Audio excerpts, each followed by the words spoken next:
such as Chopped and Top Chef.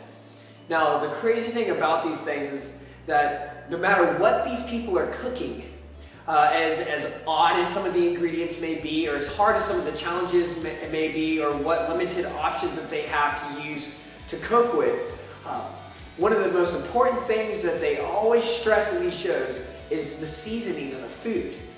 And that something so simple as salt and pepper can change the course of an entire meal. That something such as salt and pepper, this most simple of seasonings, has that big of an impact on how food actually tastes.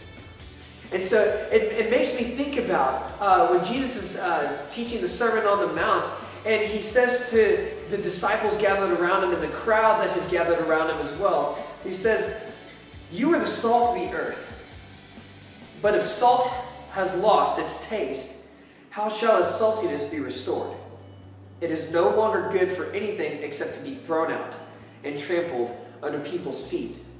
That salt has a specific purpose, that is to be used to season, that is to be used to change the flavor of the food that it touches, that it's used to preserve, salt has this specific purpose in its use.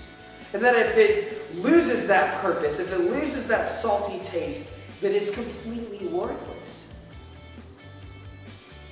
That salt is an agent of change. That salt brings about change. That salt makes that change for the better.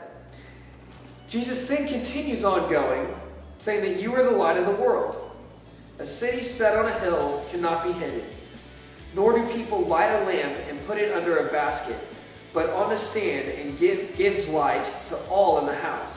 In the same way, let your light shine before others, so that they may see your good works and give glory to your Father who is in heaven.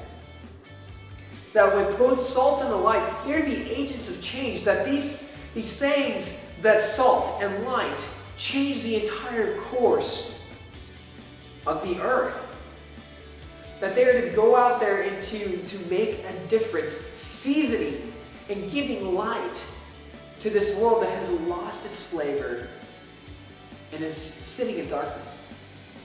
So I just want to ask you to look at who you are, who you truly are, and say, are you being the salt of the earth and the light of the world? And if you're not sure what that means, to continue to read Matthew's gospel, and to read the rest from beginning to end, to look and see and get a grasp of what Jesus is really talking about and who Jesus is really calling you to be and who we have been created to be.